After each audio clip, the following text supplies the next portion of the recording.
आपके साथ हिमानी नैथानी। शाम के 5 बजने को है और हम लेकर हाजिर हैं अपनी खास पेशकश 5 का प्रहार, जिसमें आज मैं बात कर रही हूं 23 के चुनावी मेले की। क्या इसमें कोई खेला होगा और क्या ये खेला मंत्री और सांसद करेंगे? क्या मोदी ने जो चुनावी बिसात बिछाई है वो विरोधियों को मात देगी?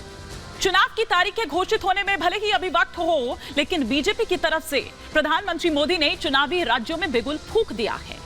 कल पहले वो मध्य प्रदेश में गरजे, उसके बाद राजस्थान में, और खुद को हर वादे की गारंटी बताया और कहा कि मोदी हर वादे को जमीन पर लाने और उसे सही रूप से लागू करवाने की गारंटी है।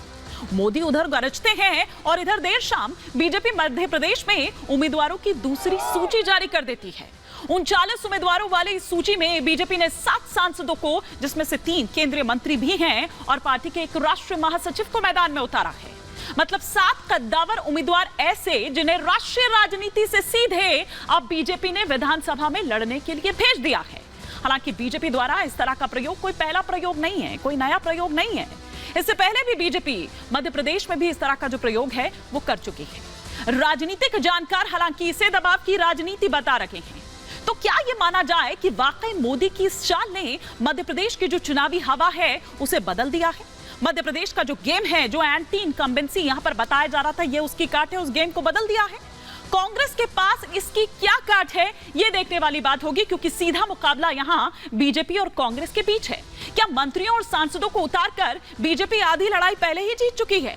आज इसी पर कर रही हूं 5 का प्रहार। लेकिन उससे पहले आगे बढ़कर आपको बताते हैं कि क्या जो दिग्गजों पर यह दांव लगाया गया है, क्या ये दांव वाकई काम आएगा? क्योंकि ये कहा जा रहा है कि ये सिर्फ 23 नहीं बल्कि 24 की तैयारी कर रहे हैं प्रधानमंत्री मोदी। एक एक कर वो तमाम जानकारियां आपके टेलीविजन स्क्रीन पर आप देखिए कि किस तरह से ये जो बड़े चेहरे यहां पर आपको नजर आ रहे हैं। मध्य प्रदेश में इससे दरअसल माहौल बदल सकता है। नरेंद्र सिंह तोमर को आप देख रहे हैं, फग्गन सिंह कुलस्ते को आप देख रहे हैं, प्रहलाद पटेल को आप देख रहे हैं, और कैलाश विजयवर्गीय जो 2015 से अब एक बार फिर से एक्टिव पॉलिटिक्स में आ रहे हैं। दूसरा सवाल ये कि क्या असर पड़ेगा इन चेहरों से? प्रभाव वाले जो इलाके हैं उन पर इसका सीधा असर पड़ेगा। तीसरा पॉइंट ये कि हारी हुई सीट जो है, क्योंकि ये देखिए उसी वही तमाम ये सीट्स हैं जहां पर दरअसल पिछले चुनाव में प्रदर्शन उतना अच्छा नहीं रहा है बीजेपी का, जो वो हार गई थी सीट्स। गुटबाजी भी इससे जो कम है उसको कंट्रोल करने में मदद मिलेगी। यहां पर गुटबाजी पर भी, वंशवाद पर बीजेपी का ये सीधा प्रहार है इसके जरिए।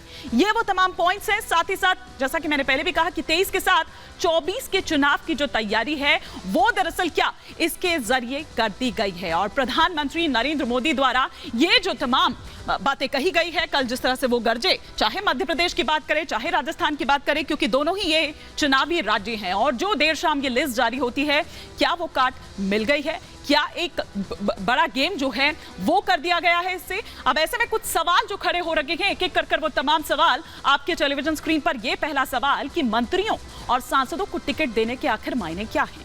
दूसरा सवाल जो आपकी स्क्रीन पर चेंज हो रहा है वो ये कि चुनावी रण में दिग्गज मतलब जीत की गारंटी है? तीसरा सवाल आपकी स्क्रीन पर जो चेंज हो रहा है वो ये कि मोदी की एक चाल ने मध्य प्रदेश की हवा बदल दी है क्या? चौथा सवाल जो आपकी स्क्रीन पर आ रहा है वो ये कि बीजेपी ने 2023 के साथ साथ 2024 की भी तैयारी शुरू कर दी है। पांचवा और अंतिम सवाल जो आपके टेलीविजन स्क्रीन पर आ रहा है वो ये कि 2023 के सियासी रण में किसका पलड़ा भारी अब ऐसे में नजर आता है? ये वो तमाम सवाल रहेंगे जिनके इर्द गिर्द आज हमारी चर्चा रहने वाली है। कई खास मेहमान इसके लिए जुड़ेंगे, लेकिन पहले आपको दिखाते हैं एक ग्राउंड रिपोर्ट।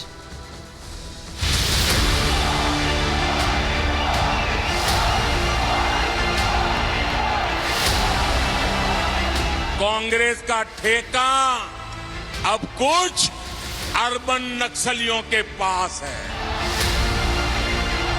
कांग्रेस जंग लगा हुआ वो लोहा है जो बारिश में रखे रखे खत्म हो जाता है। मध्य प्रदेश के रण में कल प्रधानमंत्री मोदी कांग्रेस पर एक से बढ़कर एक घातक सियासी तीर चलाते नजर आए, और इसके कुछ ही घंटों के बाद बीजेपी ने विधानसभा चुनाव के लिए बड़ा दांव चल दिया। दांव जहां पिछली बार विधानसभा चुनाव हारे थे, अब की बार वहां विरोधियों को चारों खाने चित्त करने का। इसके लिए बीजेपी ने 39 उम्मीदवारों की लिस्ट जारी की, लेकिन इस लिस्ट में 8 नाम चौंकाने वाले थे, क्योंकि मध्य प्रदेश के मैदान में पीएम मोदी ने अपने सेनापति उतारे थे। केंद्रीय मंत्री मंत्री नरेंद्र सिंह तोमर को दिमनी विधानसभा से टिकट मिला। केंद्रीय मंत्री प्रहलाद सिंह पटेल को नरसिंहपुर से उम्मीदवार बनाया गया। केंद्रीय मंत्री फग्गन सिंह कुलस्ते निवास विधानसभा सीट से चुनाव लड़ेंगे। इसके अलावा मध्य प्रदेश से बीजेपी के 4 सांसदों को भी विधानसभा चुनाव में उतारा गया। सांसद रीति पाठक सीधी से चुनाव लड़ेंगी। गणेश सिंह सतना से उम्मीदवार होंगे। सांसद उदय प्रताप सिंह गाडरवारा से सियासी रण में होंगे। इसके साथ ही बीजेपी महासचिव कैलाश विजयवर्गीय इंदौर 1 से विधानसभा चुनाव में ताल ठोकेंगे। हम तो पार्टी के सिपाही हैं, पार्टी जो आदेश देगी वो करेंगे। आदेश सिरोधार्य है, हम लोग तो कार्यकर्ता हैं, पार्टी जो आदेश देती है उस काम को करते हैं। पार्टी के काम दिया गया है उस काम को पूरे मनोबल मजबूत करते हुए करना है। जिन 3 केंद्रीय मंत्री 4 सांसदों को पार्टी ने मध्य प्रदेश की चुनावी समर में उतारा, वो अपने अपने क्षेत्रों में मजबूत जमीनी पकड़ रखते हैं, लेकिन कांग्रेस ने उनकी उम्मीदवारी को बीजेपी की हताशा और घबराहट से जोड़ दिया। ये भाजपा में घबराहट की निशानी है। अब देखते हैं कौन किसको निपटाता है। कौन घबराया है, कौन नहीं घबराया है, ये पूरा जनता तय करेगी 60 दिन के अंदर।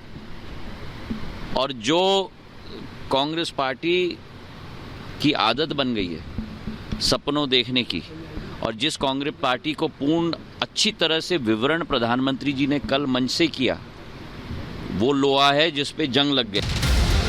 मध्य प्रदेश में बीजेपी और कांग्रेस सामने सामने हैं, लेकिन दिग्गजों को रण में उतारकर बीजेपी ने एक तीर से कई निशाने साधे हैं, क्योंकि सांसदों और मंत्रियों के चुनाव लड़ने से कार्यकर्ताओं का उत्साह बढ़ेगा।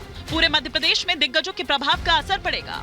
बीजेपी को मनोवैज्ञानिक बढ़त मिलेगी। साथ ही 24 की तैयारियों को भी परखने की कोशिश होगी। यानी साफ है कि बीजेपी ने 23 के साथ 24 की भी तैयारी शुरू कर दी है। लेकिन अब सवाल ये है कि क्या मंत्रियों सांसदों के उतरने से बीजेपी की जीत पक्की हो जाएगी? क्या मोदी की एक चाल ने सियासी हवा बदल दी है? और सवाल ये भी कि बीजेपी के दांव के बाद अब कांग्रेस क्या कदम उठाएगी? Bureau report, Republic Bharat.